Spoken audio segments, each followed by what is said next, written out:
Ministeerri Fayyaa dhibee Maarbargii dhiyeenya kana naannoo kibba Itoophiyaatti mul'ate ilaalchisuuni yeroo yerooni karaa miidiyaa hawaasummaa isaa ibsa kennaa turuun isaanii yaadatama. Hardhasii ministeerichi ibsa miidiyaaleef kenneeni hamma yoonaatti dhukkubichaan shakkamuuni namoonni 17 qorannoo laaboraatoorii taasifameef keessaa 3 keessatti vaayirasichi kan argame yoo ta'u 3 immoo mallattoo dhukkubichaa agarsiisuuni namoonni 6 lubbuun isaanii darbu. Ministeera Fayyaa Dr. Maqdas Dhaabaa ibsuun naannoo dhibeen kun itti mul'atetti hojiin of eeggannoo cimaanii hojjetamaa jira.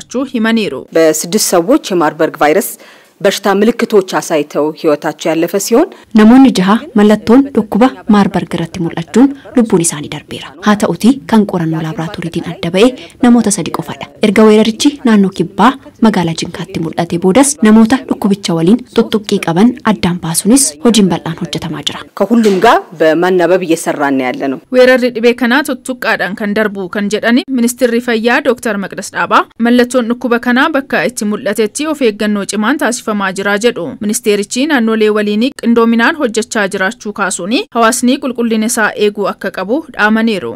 ይህንን ወረርሽኝ ከሌሎች ወረርሽኞች የሚለየው ምንድነው ካልን weerara dhukkuba kana kanneen biroorraa wanti adda taasisu tuttuqqiidhaan darbuu isaati. akka yeroo covid miti qilleensaan kan darbu miti. haa ta'uti dhangalaa'awwan qaama keessaa ba'aniin kan darbu waan ta'eef of eeggannoon ni barbaachisa. ministeerichis naannolee waliin hojjechaa jira. ከክልሎች ጋር በማናበብ ስራዎቻችንን እየሰራን ነው. namoota mallattoo kana agarsiisan adda baasuuni qorannoon taasifamaa jiraachuu ibsameera. ammatti garuu qorannoo gaggeeffameeni dhukkuba kanaan namni qabame hin jiru kan jedhe ibsi ministeera Fayyaa. haa ta'uti of eeggannoo fi hordoffiin taasifamuu garuu cimee itti fufa. hawaasnis odeeffannoo ministeericharraa kennamuu dhimmee akka hordofuu fi hojiirra oolchuu ergaan darbeera. በዚህ ሰዓት በሕክምና መለያ ቦታ ውስጥ ሆኖ ammatti namni dhukkuba kanaan qabame adda ba'ee hin jiru.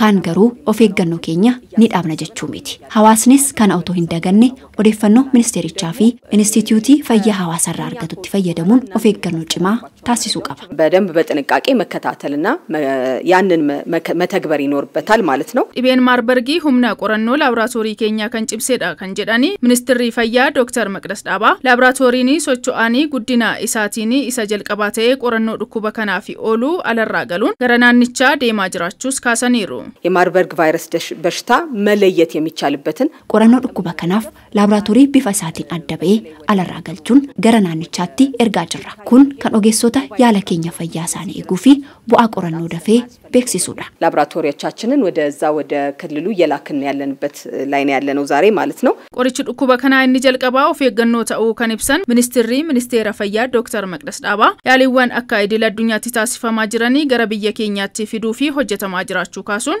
madda dhibee kana irratti qorannoon taasifamaa jiru yeroo qaqqabetti hawaasaaf kan beeksifamu ta'uu ibsaniiru. ለዚህ በሽታ መድኃኒት ምን አለው ተብሎ ከተባለ dhukkuba kanaaf qorichi isa jalqabaa of eeggannoodha. kanarratti xiyyeeffannee hojjenna. kanaan alatti yaalii barbaachisu ni taasisna. yaala kanneen idil addunyaa gara biyya keenyaatti fiduuf hojjechaa jirra. madda dhukkuba kana jedhamee kan shakkamu simbirroo halkanii fi kanneen biroo irratti qorannoo taasisaa jirra. kunis wayita adda bahetti hawaasa keenyaan kan geenyu ta'a. ለህብረተሰባችን ልክ መረጃዎቻችን በደንብ በተጠናከሩ ሰዓት ምናሳውቅ ይሆናል ማለት ነው.